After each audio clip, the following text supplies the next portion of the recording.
Hello, and thanks for joining us on this tried and true battle report. If you enjoy our content, please consider subscribing to the channel and keep up to date on our BatRep and podcast releases. If you would like to support the channel directly, a link to our Patreon can be found in the video description below.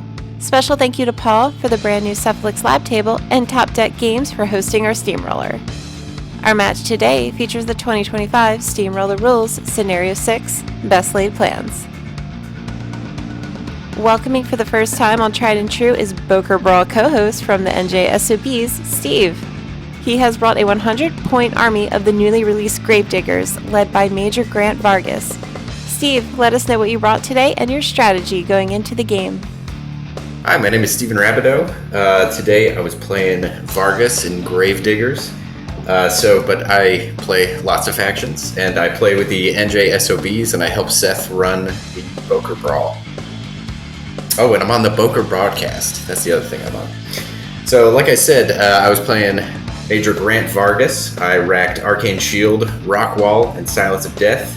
In my list, I've got Plugger, 3 Valiants, 2 with Trench Swords and Volley Shields, and the Aggressive Head.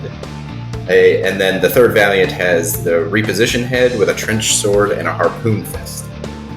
Also is Captain Argo Brock, Lieutenant Stella Baron, 2 units of Gravedigger Gun Mages, a unit of Gravedigger Rangers, and of course the Rowdies.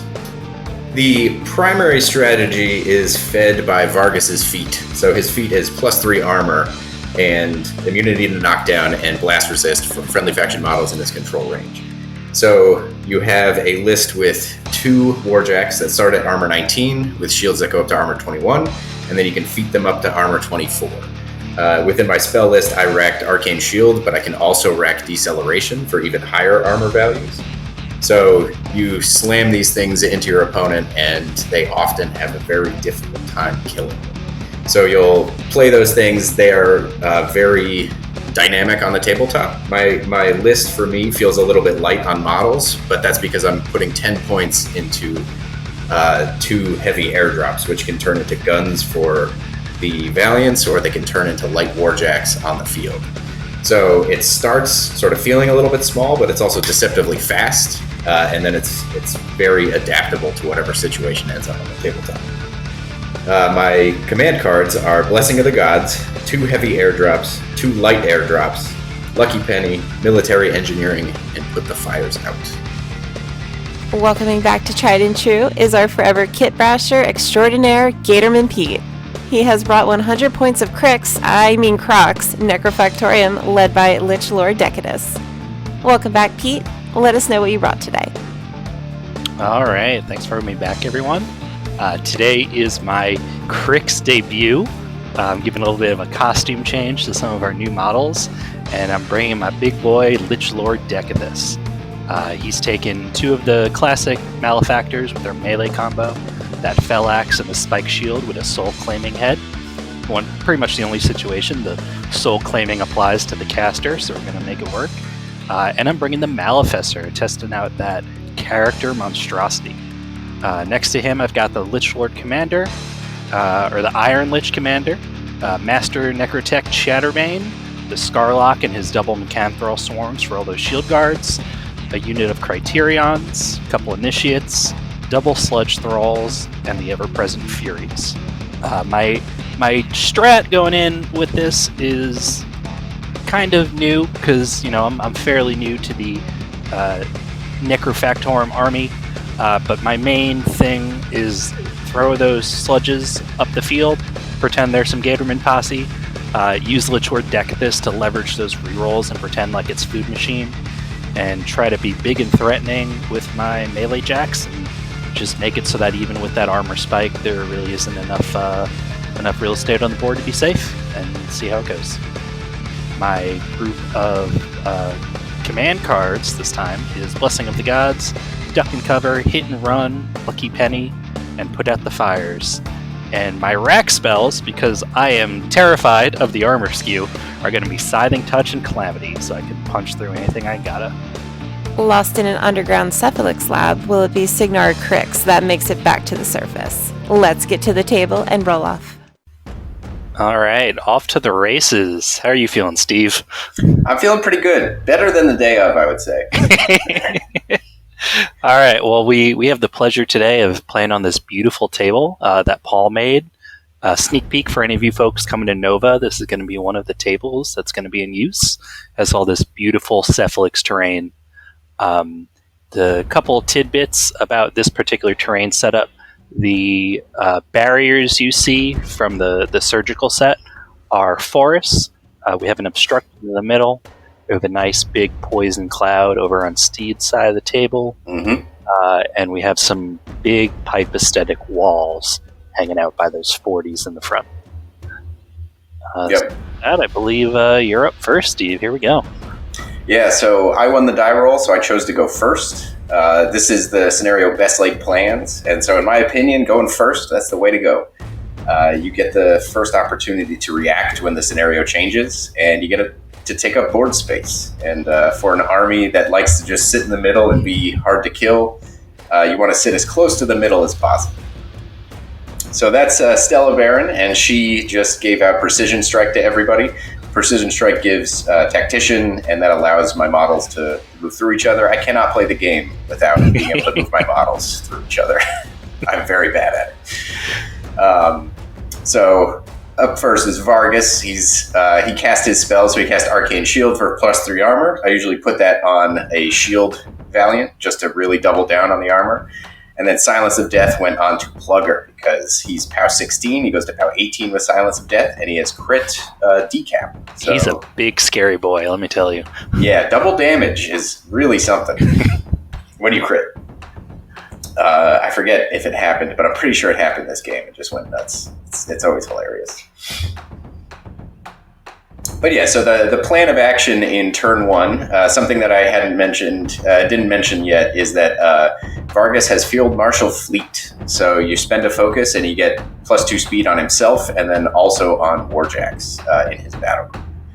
So they're going to be running 14 inches, I believe, for the Shield Valiants, because the aggressive head gives them heavy boiler. So they get to run 10 normally, 12 with heavy boiler, 14 with fleet. So you can see this guy, he's just trucking up the board. Now Steve, clarify for the people at home, fleet, when the Warjacks get that, they spend from their own focus pool, not Vargas's, correct? Correct, yes, they spend from their own focus pool for that. So these gun mages moving up the board, you can see them in their little berets. Part of their job is to hand out focus and make sure that the Warjacks can be moving as optimally as possible.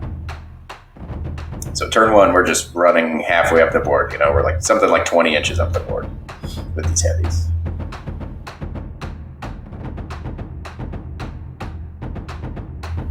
And then at this moment, I'm looking at your croc spray guys. What are they called? The sludge thralls. That's right. And because these little rowdies, they're vulnerable, and the rangers, they're vulnerable. So I wanted to stay out of range of those. Yeah. All right, here we go to the cryx side of the board. You can see my bargain bin wish.com cryx there with all our gator faces. Oh, that's selling yourself short. These things are amazing. These things are amazing. I have yet to, until this moment, I have yet to play a single cryx game, but I've been working on this army for like 4 months. So really excited to have them on the table. It shows, absolutely. Oh, thank you. But we do have a lot of new rules to figure out.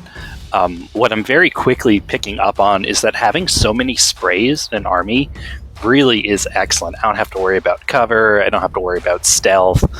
So it does take a lot of defensive tools off the table and kind of simplifies the mental math for when you're aiming at stuff. You just kind of have a base rat versus card value defense. So, they're only rat 6, but to somebody who doesn't have a lot of buffs on their base defense, that is pretty threatening. And with unit movement and a 6 in speed, that does take up a big chunk of the board there. So I'm thinking of putting my sledges, which were deployed off to my left side, up towards the 40s there. Obviously, 40s are the unit scoring objectives. So I want to try and set myself up to contest that if they still exist, because this is best laid plans. and I do want to support them with at least one heavy, so that if a jack comes in and blows through them like Plugger with what does he have? Killing Spree. He does have killing spree. So if anyone's going to killing spree through a bunch of 8-box infantry, it is Plugger. So I do kind of have to hedge my bets and keep a few inches between my groups. But I move them up. I do get a couple sprays onto your jack there. I think it does 1 or 2 damage, drops a corrosion, nothing really insane. But I do get them in position. I've got a little bit of cover with that wall. And of course, they do have elusive, so if they get hit, they do get to move in or out of threat ranges, can be pretty useful. And I do have one of them back in that forest to get a little bit of an extra defense. So my melee factor comes up on the left side, tries to, be positioned to punish somebody if they do come in to kill my heavy infantry. And then I got to figure out what I want here on the right.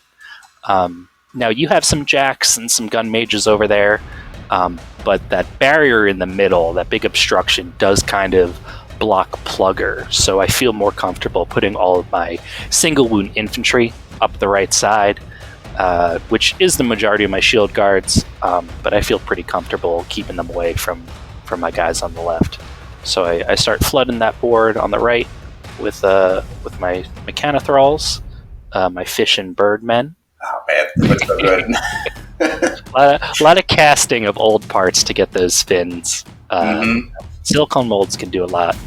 And bringing up the rear behind him, I've got my Criterions who hit deceptively strong. They can't benefit from the Furies, but Scything Touch, Calamity is still an option for them. And if they do get, clipped by a blast or something, which I have a little bit of agency to, orchestrate with the shield guards, that would bump their POW another 2. So they're still a pretty big threat over there. Now I got to figure out where I want my second jack, and I do have the Malfesser sitting behind those infantry on the right. He can be a little squishy, even though he's got 36 boxes. He's only armor 17, and his defense is 11. So he does kind of want to be with those shield guards to keep him from getting plinked a little too hard. And being a monstrosity, I just allocated a full 3 focus to him first turn, and until he uses it, he keeps it. He won't drop between turns like the Warjacks do. And then I move up my Scarlock to activate the shield guard on everybody. I pop a Chatterbane's thing, Enliven out on my Malfesser as well. And then we gotta pick where I want my support pieces. Try to keep them safe from some random pot shots, and I clock it back over to you. Yeah, so here we go. Figuring out what disappears. Oh baby, this makes the game. Let's see where we have to put our efforts. Looks like it's the 40s. Oh man! All right, now it's just gonna be a mosh pit over there. They got nothing to lose. Right, exactly. Yeah. So I had also positioned my infantry to take advantage of the fact if they stayed, because that's their job. That now the infantry has nothing to do but to contest and die. So. It's like, that's what we're going to try and ideally make your guys die before mine. So, yeah, so looking at the board, in this turn, I'm thinking that I don't know if I want to feat yet. I remember thinking about that through this turn. Like, not really certain. Do I want to feat? How much do I think is actually going to get into my stuff?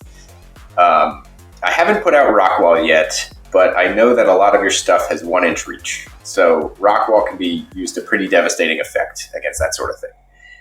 So that's what I'm thinking on that end. On this side of the board, I know that Plugger can get into the Sludge Thralls with Silence of Death. He actually is not able to Killing Spree. So I'm hoping I don't actually do it in the video. I'm pretty sure I did not. I don't think you did. Yeah, but he can still sprint, which is important. So... I'm thinking about, okay, if I get him in there, how much damage is he realistically going to do?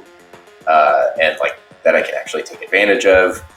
And what can I do to these sludge thralls? Because my stuff is very vulnerable. At least all my infantry is very vulnerable to those sprays. Just Rat 6 hits pretty easily, even with the feet. POW 14 damage rolls are going to do a lot of damage. So that's primarily what I was thinking going into this turn. Where do I want to put stuff and that doesn't get it killed, ideally? So here, I was measuring to see, like, this is where the plan is starting to formulate with rock walls. Like, okay, how far realistically can these Criterion charge? Throughout this whole turn, I forgot you had rock wall. And so as you're positioning your jack on that left side, I'm like, oh man, Malefice is going to come in. He's going to hit him so hard. And you end your turn with that rock wall. And I'm like, well. Yep. Yeah, so I think right here, it looks like the shield heavy is shooting.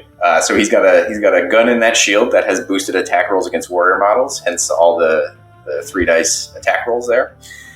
And yeah, so I'm just trying to clean up all these shield guards. They're going to be very annoying later in the game whenever I want to take a huge shot out of like the Malfesser or the Criterion or something. Being able to then just like shield guard it away, very annoying. And that's one of your drop crate options, isn't it, to get a new gun on a warjack? Mm-hmm. Yep, that's exactly right.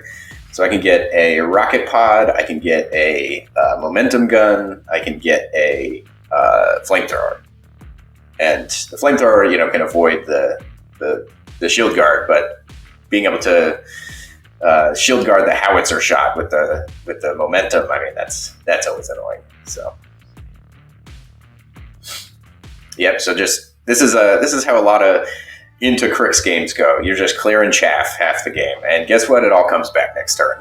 But yeah, you gotta do what you gotta do. So that's why clearing an entire unit is so important. That last guy can make a big difference. Yep. So you were tactically shield guarding throughout this. Like, I'm hitting models, but I'm not always hitting the model I want to.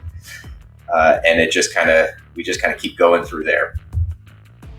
But one thing that I tried to take advantage of was if you did roll a tough check, then that model could be easily hit. So the gun mages have Electroleap as a shot type. So we just witnessed there, you had 2 models there. One was knocked down, so you shoot the knockdown one even though he's in cover, and then you Electroleap to the guy that's still standing. Yeah, Arm 13 does not keep you safe from Electroleap. No, it does not. Yep, so a lot fewer Mechanothralls now on that side. I was feeling pretty satisfied with the level of work that I put into that for sure. Oh, so here, we didn't mention it, but I picked my flag as the Poison Cloud. So that grate there represents a cloud, which I think is a really good way to do a 2D cloud on a table like this. Just want to put that out there. And it's a poison cloud, so everything that goes into it takes corrosion damage. I don't want to put my warjacks in there because they got to be doing stuff, on the board. But all my other infantry is single wound, so the rowdies are relegated. They got 8 wounds. They can't die before turn 7 from single plinks of damage. So they're going to hang out in the poison cloud all game. They're used to chemical warfare. It's fun. That's right. All right, so here is another trick that the Vargas list will try to play on you. I've got a harpoon heavy, and then he walks forward, drops a nice little light airdrop, which is a fuel canister, right in the middle of him and his compatriots. And then he gets to kick that fuel canister and move 2 inches, which gets him 7 inches. Now, of course, if he fleets, he can move 9 total. So he can get pretty far. And then he's going to boost hit, boost damage, and try and reel a heavy in. And then I will kill that hit. Hopefully. Dice willing. Right. So, unfortunately, it is a POW 12, and that did not happen. So, we did not reel in the heavy. We did not kill him. But, we tried. The skewer versus drag distinction can be important. Your harpoon has to damage, but the Malficer on the other side, he only has to hit. That's right. Although you do have a much better range on that harpoon than he has. I think you're range 8 and I'm range 10. Correct. Yep. And that can make all the difference for sure. Now, question about that fuel crate. That is a non-action movement. They can do that if they stand and aim, correct? Correct. Correct. Yeah. So it's not part of your normal movement in any way. It's something that you can do at any time. So here we're seeing it perhaps in its most basic use, which is just a nice little thread extension. But you can also drop them after you've moved. So if you charge into some enemies and then drop a fuel crate or a fuel canister and then kick it, then you can move 2 inches and continue killing enemies. The poor man's repo. Exactly. The poor man's repo. All right. So now we're shooting into my sludgies. They got a little elusive there, or evasive. Yeah, sludge thralls are particularly dangerous to single-win infantry because once they get in there, when they die, they explode and deal POW 12s to things, and that will kill all of my infantry. They're not going to kill them. Standards. Yeah, I got to kill them before they have an opportunity. Like at some point, you might just decide, well, I'm just going to run. I'm just going to run into your infantry, and good luck. So I got to try and kill them before that opportunity presents itself. And Rangers are pretty good at shooting medium bases. All right, here comes Plugger. Let's see what he can accomplish.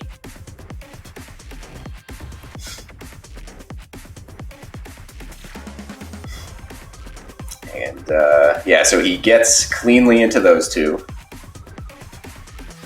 And just obliterates one on the charge. Now, Silence of Death, does that sidestep the Thrall explosion since it's on destroyed? It does. So it removes from play before you have an opportunity to explode.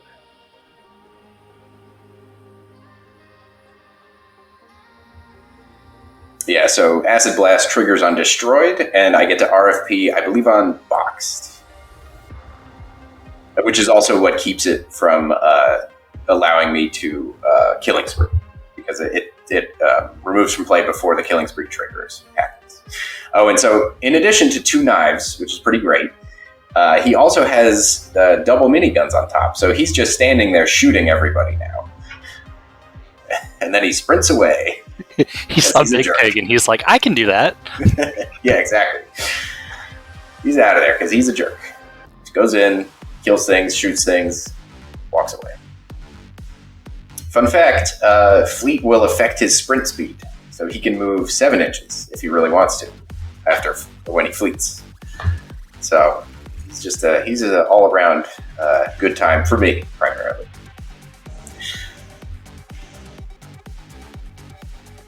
All right, what are you setting up on this other side of the field? So the game has entirely shifted to this side of the board. Love the 3D piece in the middle. Can make it a little bit difficult to see from some camera angles.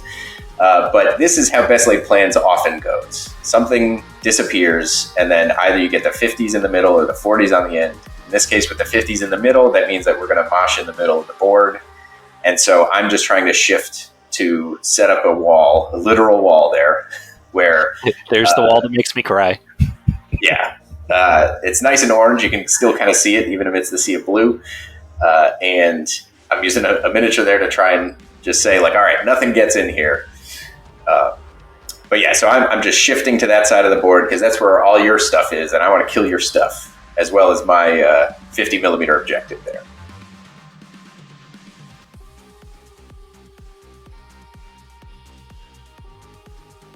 Vargas taking pot shots. That's right. So Vargas has a sweet gun. It's range 13, POW 13, and he boosts hit and damage with a single focus. So whenever he gets to shoot, he shoots. I love that range 13s are coming back. That slight difference between the standard measurements is one of the things that made Convergence so much fun, and it's great seeing that out in the wild again. Absolutely. Yeah, there's a huge difference between 12 and 13. A lot of things threaten 12, not everything threatens 13. It's the old pizza math. Mm-hmm. All right, here we are back to Cryx. So I have a Vengeance move I can take advantage of if I want my last remaining Mechanothrall. I can move him up, but I don't move him too far up because really all he's going to do this turn, since his buddies are all gone, is stand back, bring a couple shield guards back, and just kind of play defensive to enable everybody else. And with those 40s gone, there they are, off to the side. I gotta figure out what I want to do with my guys on the left, which there's one guy. So he's got to do something to your single wounds. That's kind of all he's got left in his life. His dog and his wife are gone, so he's going to take it out on the people in front of him. And then on the right here, you put that rock wall up, so defensively you're pretty set. Even though I will largely ignore the cover aspect, I don't have enough space there to place my Criterions or get the Malfister there in any meaningful way, other than his ranged attacks. Although the drag, another great use of rock wall, that dragnet can't get anything. Even if I can tag you, it's not going to bring you in. It's just going to contact that wall and stop. So I'm basically just kind of, okay, where can I put them that's threatening, relatively safe, but not too safe, because I do want to trigger battle driven. But there's also that cache. And in this scenario, caches are 2 points, which it's a one-time thing, but 2 points is pretty good. So I do plan on putting my Criterions up there to secure that objective on the right-hand side. And you did not end up feeding last turn, so that's still coming. And I gotta prepare for that. So here comes my Sludge Thrall. He's gonna come over here, and he's electing to spray. I can catch at least 3 people with that nice POW 14, even if it doesn't kill them. Maybe it corrodes them. I get a couple hits, a couple misses. I think I take out 2 guys. Although you do take up. One of those guys there is an attachment. So use the take up rule. But that corrosion is still around, so it does kind of feel like I double dip. So that feels pretty good with him, even though he's the last dude over there. And then in the middle here, you've got 3 heavies in range of my own 50. So my basically my best spot is going to be right behind that obstruction in the middle. You don't have any way to fly or ghost walk over that, so I do feel like I have some fairly safe real estate from your 2 central heavies, but Plugger is still going to be a problem, so I do have to figure out an option for screening to him. So I move one of my Malefactors up. He's just kind of sitting there so that if you do move in, he's got a nice charge vector. And we're gonna go with my caster. And he puts up Shadowmancer. Shadowmancer, it's not an upkeep, but 3 focus for a full, basically scything touch on everybody, and stealth on your battle group is pretty good. What's eyeless sight access like for Gravediggers? So we have a spell on the rack that can grant it to a single model as an upkeep. So I did not rack it, so I'm never going to see through that stealth. Other than you can also get, you can drop the flamethrower that has flare. So that's pretty excellent. Yeah. So yeah, you got a Malefactor in there. I was not paying enough attention to that Malefactor. I was paying a lot of attention to the Criterion, and then here comes the Malefactor. Well, he's going to get in there. You were right. A ton of that stuff over there is 1-inch reach, and Malefactor was basically one of my only options to get in there. And I can't just fully stand back. I gotta put something up there for you to deal with so I can contest. And Mr. Malefactor was the prime candidate. So he comes up. He does some damage. He doesn't kill anything really. But he's there, he's threatening, and he does have a shield. So he's got a decent stat line for himself as well. Yeah, 1320 is nothing to sneeze at, for sure. All right. And then we've got his buddy, the Malfister. Now, Malfister's a pretty interesting Jack. He's kind of an amalgamation. Hey, buddy. Daddy's recording, buddy. I can't talk right now. Because mommy should be in the living room. Right. Sorry for the interruption, folks. Hey, it's a family show. And now I have a dog with me. To watch the Malfister come up, he uses his spray, which is pretty excellent. He's got his backpack riding Cephalix buddy, who does a quick mental blast. Does a little damage. I think I kill a gun mage, and that does provide a soul to my Iron Lich commander, I believe. So he'll have that to give to my friend next turn. Yeah, something that is fun about Gravediggers is I think every warrior model has tough. Yeah. So I do get to make a lot of tough checks. Oh, yeah. 30% of the time, every time, right? Oh, yeah. Now, speaking of 30% every time, the corrosion that you're seeing on my models, I'll give you a little spoiler here, it never goes out. The entire game, just plink, plink, plinking away.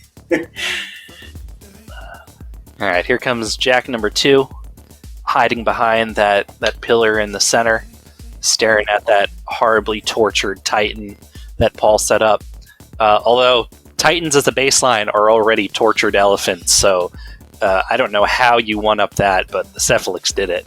I think they improved on the model for sure, because they gave it a net gun and like a punching bag. Like, it's pretty good stuff in there. So I believe that what just happened there was Plugger has stealth, and so I think we didn't necessarily mention that at the beginning. So I think you moved up the Furies to like take some pot shots at him, and I reminded that he has stealth because he's got stealth because he's just a fun guy. Yeah, they were hoping for that blind crit, but that wasn't on the menu. So they end up kind of setting up behind the forest there, the surgical forest. They do take a couple shots at your guys behind the pillar, but nothing connects, so they're just kind of sitting there threatening. They do have, respectable offensive power on their own, so they're in a position to do something if they gotta. Scarlock moves up on the right to provide shield guard to the thralls that are hanging out. A couple dark returns over there to get back to 3 shield guards. And I think the third making a bunch of corrosion checks. That 2 was to a column. Nothing disappeared. Oh, not yet.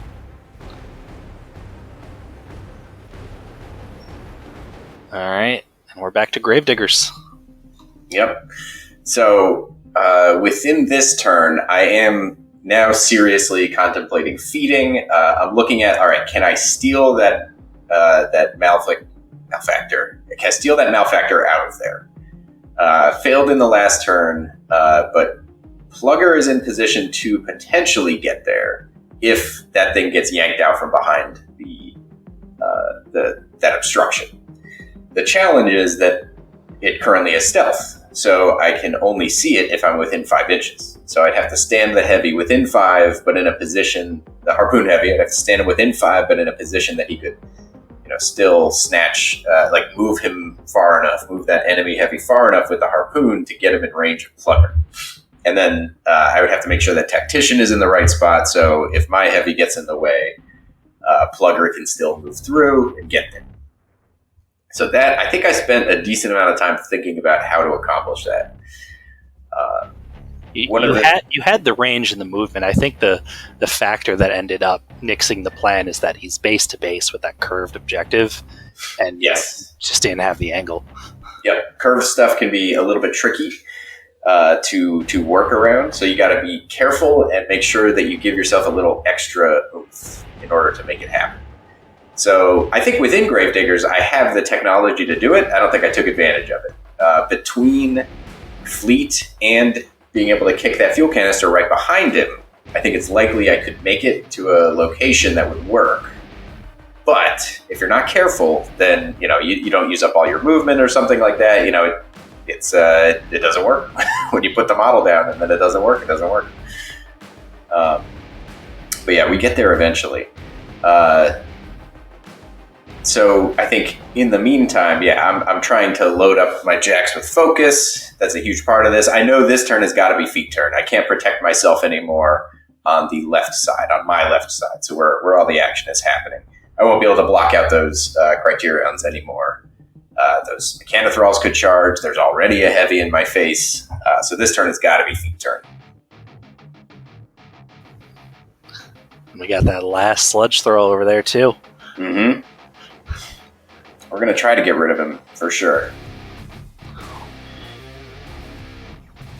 At least for your peace of mind, I do believe he's at like 1 health at this point, having recovered from a tough check and been command carded to stand up for that spray he accomplished. Yep, so here we go. I under-allocate. I don't give him 3. If he had a 3rd, he could have fleeted. I think that was my mistake there. I was like, it'll be fine. And then here we are investigating, and it's like, oh, not so fine. Because he needs 2. He needs 2 because he's got a boost hit, he's got a boost damage. That's what the Harpoon Heavy does every time. And if I remember right, this time he did actually crank that damage roll and does like 6 damage. Like, does a decent amount of work. So here he's repoing. I'm not trying to cheat. I'm putting him exactly 3 inches away from the objective. Oh boy, here we go, contestant. Yep, that's what he's good for. He's good for standing there. On this half of the board, like, I'm not too concerned. I think your caster can certainly get on him, and that is potentially a problem. But with Plugger hanging out over there, it would make your caster getting involved very risky. So, like, even at this moment, like, I'm in the tank because I was disappointed that it didn't work out. But I'm not too concerned yet because Plugger is still there, right? So here I go. I decide, you know what? If I can fleet and do the fuel canister, Plugger is going to get distance. He can get there anyway. I just didn't want to have to drop a second fuel canister because part of the power of Gravediggers is you have a lot of potential actions that your opponent has to respect.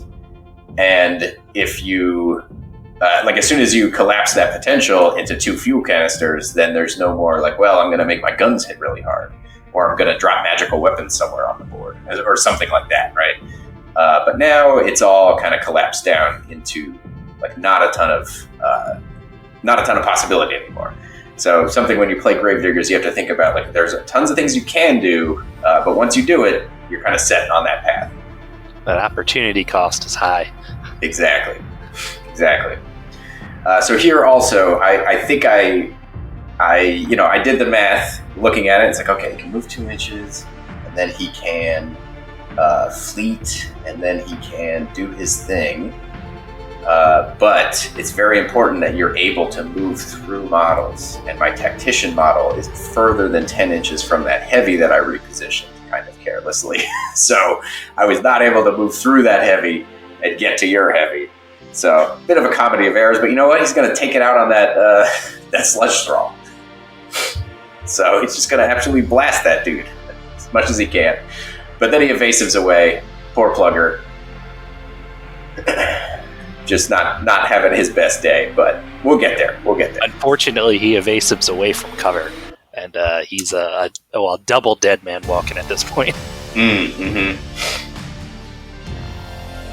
Yeah, evasive is a tricky rule because it can cut both ways. If you're in a good position, you may not want to evasive away from it, but it can be the difference between life and death because maybe Plugger just kills him otherwise.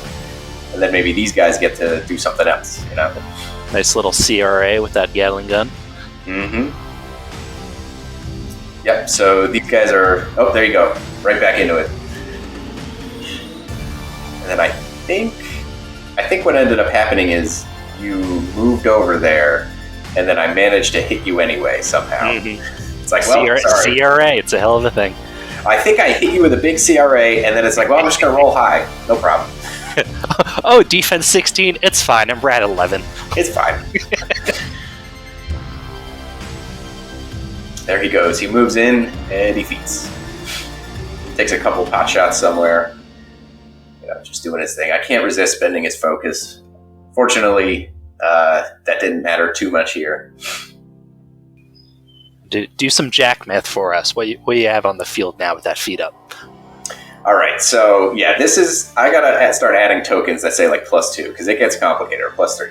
So we've got a Warjack on the Harpoon Warjack, armor 19, +3 armor because of the feat. So he is armor 22, can't be knocked down. We've got Plugger, also armor 19, plus 3 armor from the feet, so armor 22. The next nearest Warjack, he's got Arcane Shield. You can see the little blue token. So he's armor 19, plus 2 for the shield to 21, plus 3 for the feet, so puts him at 24, plus an additional 3 for Arcane Shield, puts him at 27. So he's armor 27. That's a tough nut to crack right there.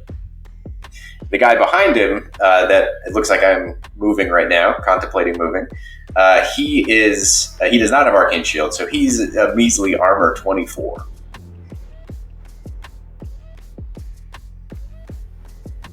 And spoilers, I think we get another one in here soon, correct? I think so. We're doing some measuring there for souls as guys start to die. Yes. So an important thing here is that you are able to make re-rolls. You're able to force me to make re-rolls. Yes.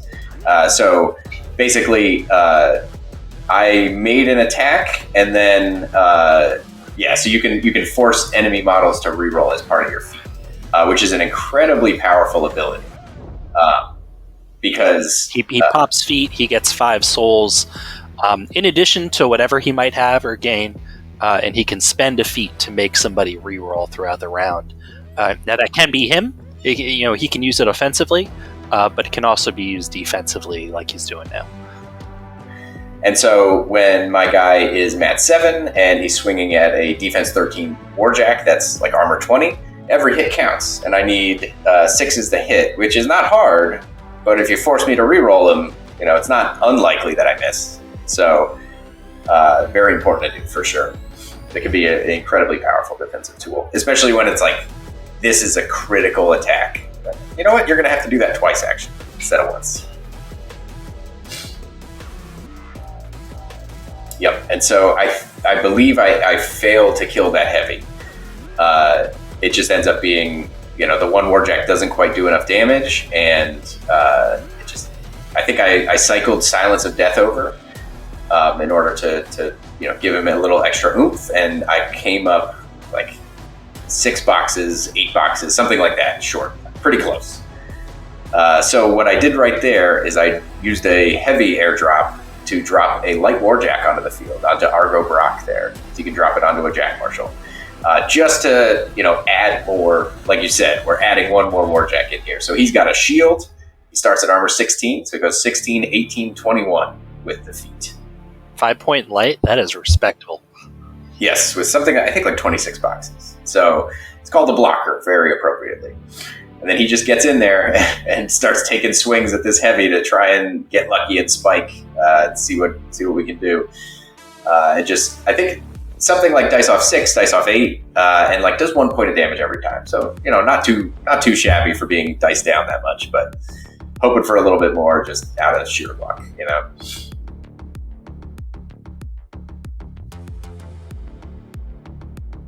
And this was a very busy turn for me. I'm definitely starting to run down on clock here. And I think part of the challenge was, this guy, he's got like one spot he can move to where he can take a swing to try and put your heavy into the dirt. He's got like 4 boxes at this point. Nothing but movement and Cortex. Right. Yes, movement and Cortex. Oh, we did get him. All right. We did get him that turn. Yeah, so like the summary of the plan that I was hoping to execute on this turn was take both your heavies and make it much more difficult to apply Scything Touch, which would make it difficult for your infantry to get work done on your turn. But alas, didn't get them all. We are back to deck at this. Any of those souls that he had from his feet do get converted into focus at the beginning of his turn. I think he ended up with 3 left, so that stacks onto his usual 7, gives him a pretty big nut to work with there. So he can allocate it out to his last Jack as much as he wants. He's got the Malefactor over there, which still full from that first turn allocation. So one of the perks of being a monstrosity. So I've got to figure out how I'm going to crack these nice chunky armor values you have. And on the right side there, I have the Criterions are all set, ready to go. I do believe they have battle driven triggered, so they're a little harder hitting now. Yep, I think I did ultimately 2 damage to one of them, something like that. So very valuable. Glad I triggered battle driven. Yeah, he just rapid healings most of it back. It's fine. Yep. It's very, very important to have anti-healing tech on those Criterions if you can. It's the Tharn issue all over again. If you can take it off the table, they can crumble. But if you can't get rid of that healing, you gotta do a small amount of large POW attacks where they just keep kind of rolling back uphill. Mm-hmm. And anti-healing is a little bit rare in Gravediggers. It exists, like anti-tough. You got Silence of Death on the rack, but anti-healing is a little bit harder to come by. For most cases, that distinction isn't all that important, but for something like rapid healing, it can make the difference. Yeah, so I think at this point in the game, I'm pointing out to you, on the left side of the board, my heavies, they only have a certain amount of threat range now because I've used both my fuel caches on the right side of the board, my right side of the board, than your side here. So suddenly, they no longer threaten 13, 14 inches. Now it's down to 12, which is still good, but... So I have a couple units up here on the right. We're doing a few pot shots. And the Criterions and the Malfisser are getting ready. And on the left, I have to figure out what I want to do about your Jack who's contesting. I think that's arguably my biggest concern this turn. Because I've got that cash. I've got enough stuff to contest your 50 on that side. That's not going to be a problem. And there's no way I'm touching your cloud in the back with your slowly dying 8-box characters hanging out there. But this armor 22, 23 Jack sitting on my own objective, he's a problem. Yep. Something important that just happened is your, what's he called? The Iron Lich guy. He just, what does he have? What is it? What's his offensive? Blast. Yes. He just knocked Arcane Shield off that heavy. It's so satisfying having that on a solo. Coming from Gators, that was one of Caliban's big drawing points, was the fact that he could clear upkeeps. So it's nice having that available on a solo who also is, very good for other purposes. But if he gets a soul, if he can boost that hit, it's a pretty reliable way to get rid of an upkeep in a faction that already has a lot of, damage buffs and debuffs for offensive purposes. So he lands that Hex Blast, he gets the Arcane Shield up, and I run that Malfisser in, and I'm doing the old Thresher Boogaloo. He's he gives up his initials doing that, which isn't nothing because he's got a powerful spray and a nice knockdown. But a nice cranked POW 18. He's got Shadowmancer up from Decethus, so he's got his own little Scything Touch aura going on to lower your armor even more. He takes a big chunk out of both Jacks. Yeah, he's got chain weapons, so none of the shields matter. Mm-hmm. Chain weapon's one of those things that, in Mark II, Mark III, it was kind of a cute ability, right? Plenty of Jacks had shields, but the Jacks who had shields, by and large, weren't that offensively potent.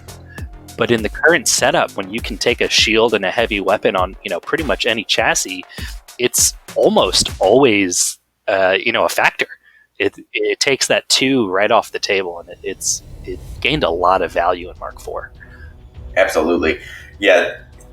Mentioning the Gladiator in the middle again, that's a stark difference between Mark III and Mark IV factions, is when you have a 15-point heavy, it feels much better when you built it to be that way, like a Mark IV beast, versus something like a Gladiator, where maybe you would make different choices if you could. If it could be cheaper and still have rush, maybe you do that. But yeah, it's very nice to be able to choose when you have a shield.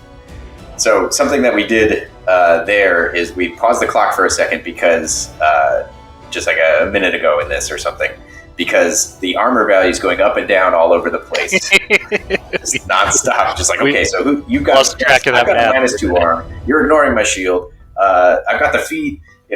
Just sort of all over the place. So that's why I gotta have tokens where it's like +2 for shield, +3 for this, +3 for that, and then I can take them away as we go and just keep track. Like, okay, all right, there it is, because there's just a cluster of models. Just okay, who's got what? In the end, I do think I take out one of your heavies and that light, and put a pretty good dent in that last one there. Yeah, so one heavy's already off the table before the Criterions charge it. And the nice part about Shadowmancer giving the aura is it's applying to their hits too. Mm-hmm. Nice little strategic placement of a battle group member can really spread that buff across the board. And now they're sitting, they're taking some shots, they're killing a couple dudes, they're contesting. They're doing their job. They're hanging out. Now here comes the slam. He moves in. He hits the focus cost, gives up his initials, and he sweet slam. Yep. And you're a defense 12. He's a mat 7, and I raw dog it and double ones. Ooh, I do the reroll, and I think it still comes up as a miss. So he has to move to just buy an attacks. He's still got a couple focus left, so he buys his 2 POW 18s. Puts a chunk in, but that jack is still there. It's still contesting, and it's still a problem. On the plus side, just having my jack there, again, applies that -2 arm aura. So I'm looking around and I see limited options, and the Furies, here they come. Big support unit just going for their nice melee charge attack.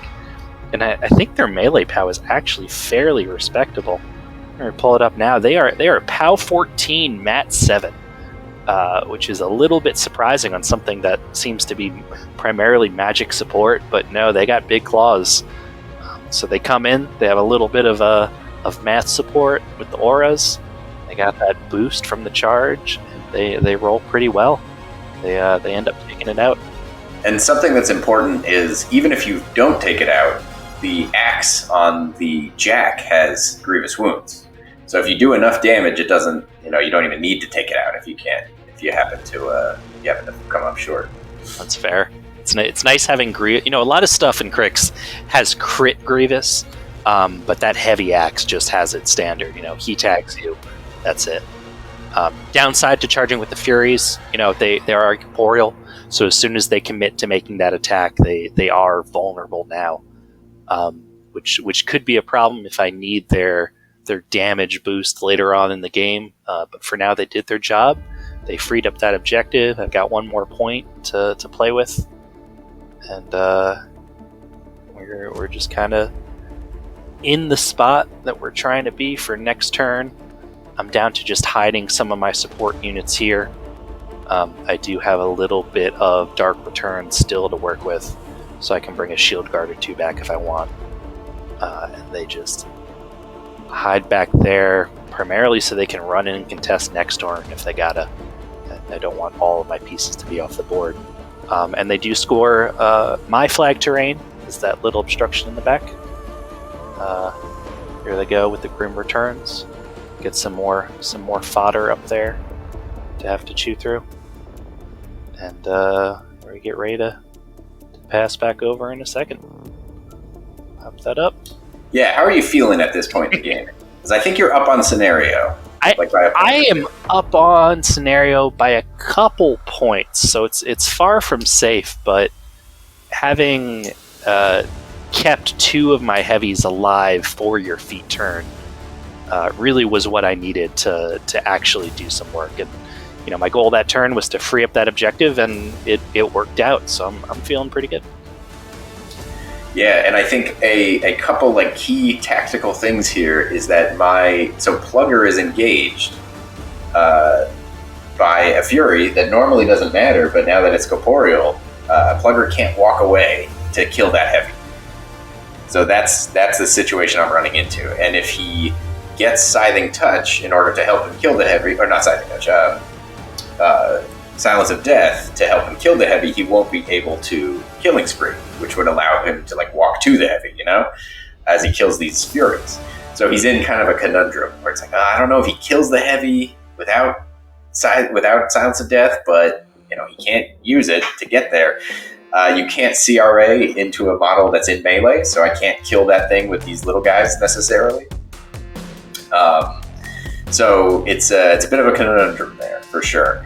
And then on the other side, you've got just these hardy models embedded in like engaging everything. On the other side, the criterions are just in there.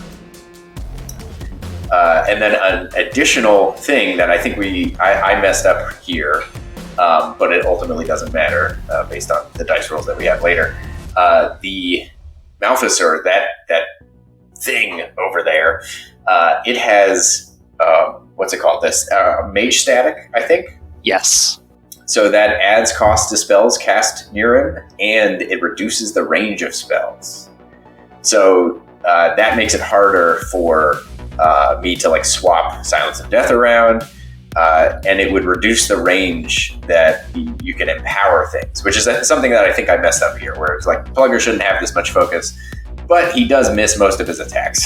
So it ultimately like didn't have a huge impact, or I could have moved the models closer or something like that.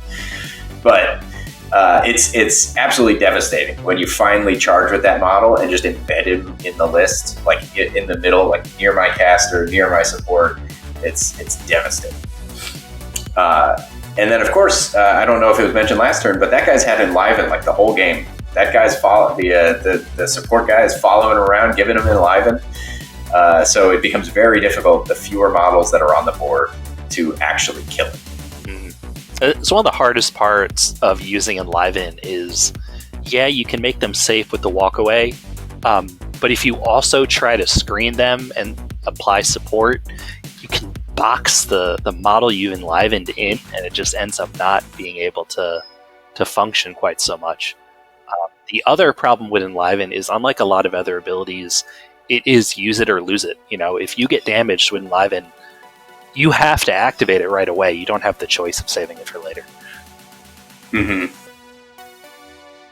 Yeah, it's an incredibly powerful thing. I've had it in past games where instead of walking away, they walk closer to suddenly, put that aura out there. Or because it also has hyper aggressive and shield guard and stuff. So like if you shoot it, it could walk something like 10 inches or something, 11 inches or whatever its speed is, plus the Enliven move or the hyper aggressive move.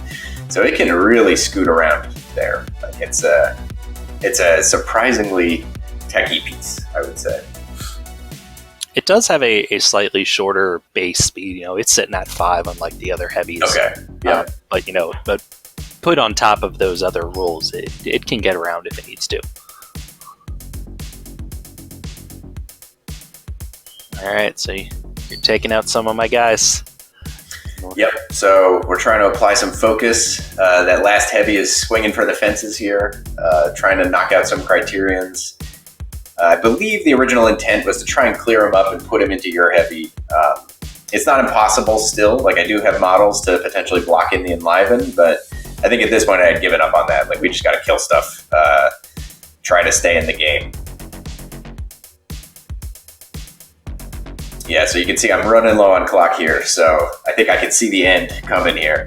Because you're already up on scenario, it's unlikely I'll be able to make some sort of huge scenario push or anything like that.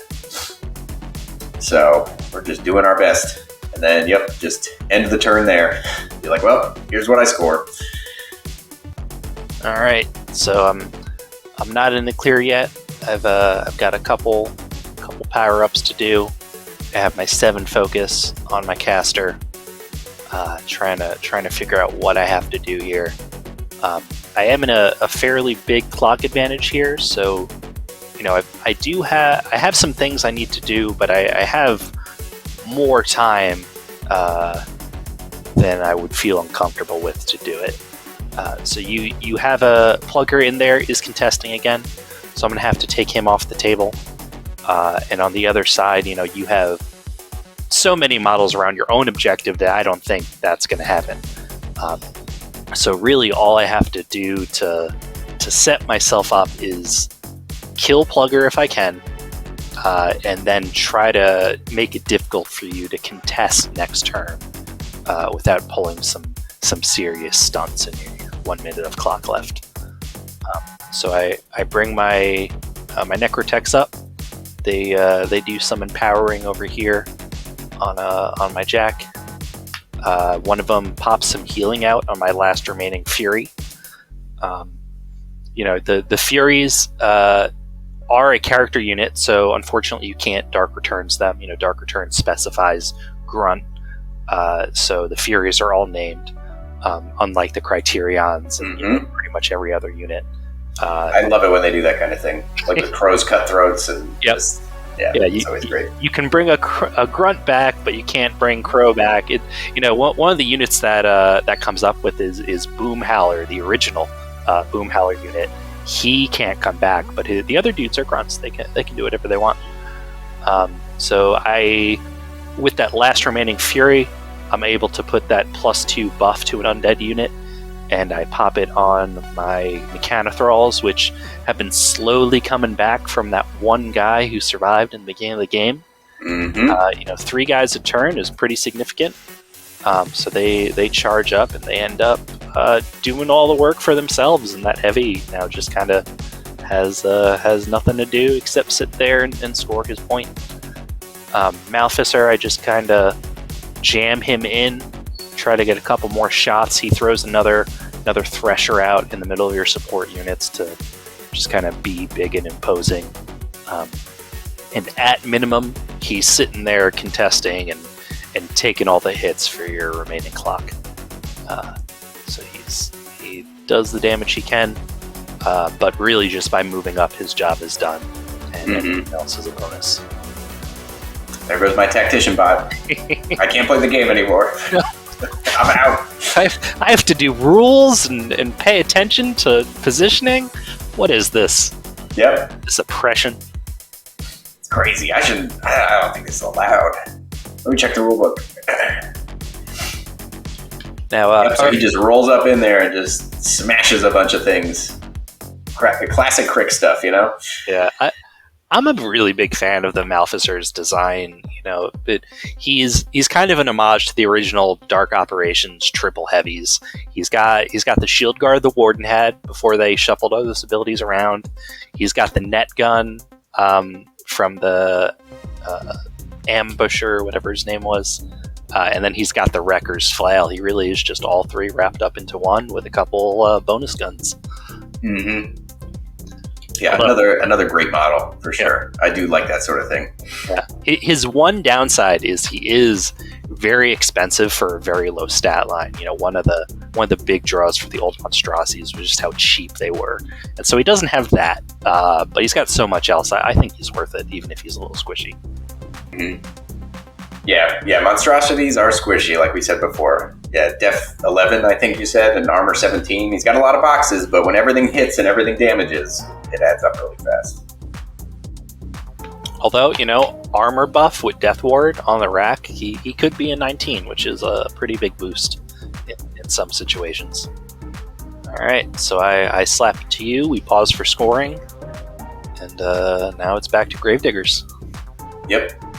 So, I have 2 tricks to try and kill your caster. I don't think I left myself enough time necessarily, but the 2 tricks are Plugger, stabbing, and just like crit decapping to kill your caster, because that could be very difficult to avoid if he gets there.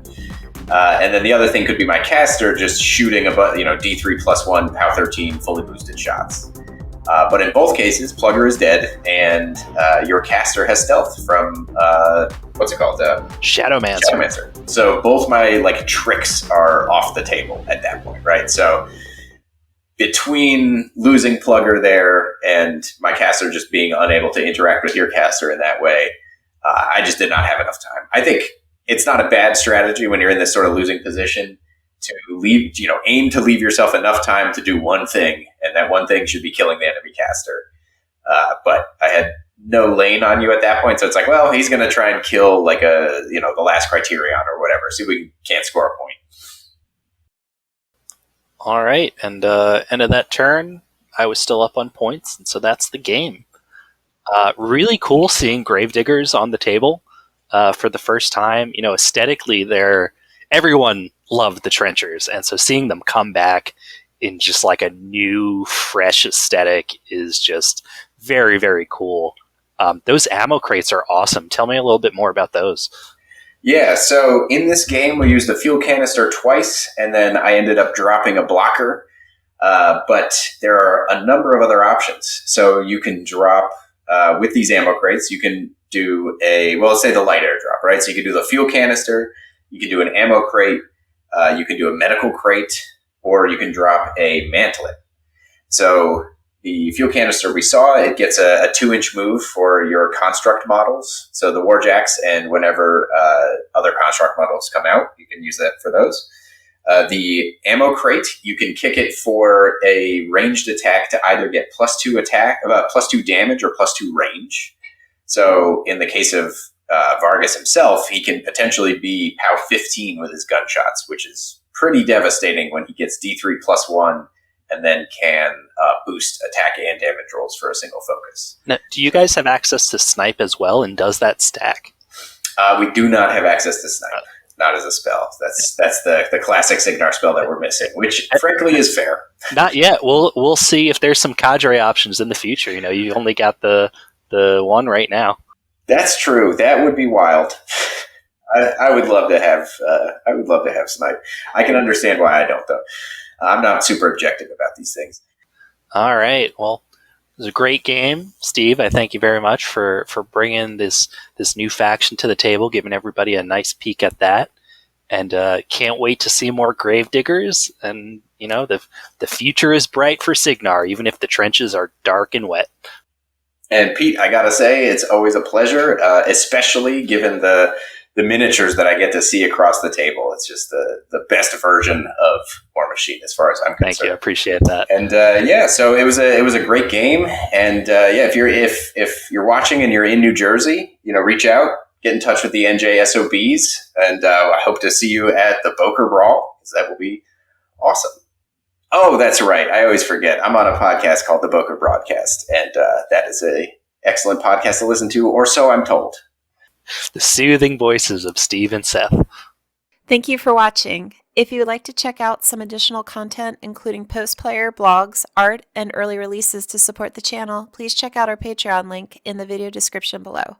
If there are any factions, warcasters, or warlocks you would like to see on the channel, please let us know in the comments below. See you on the next Tried and True Battle Report.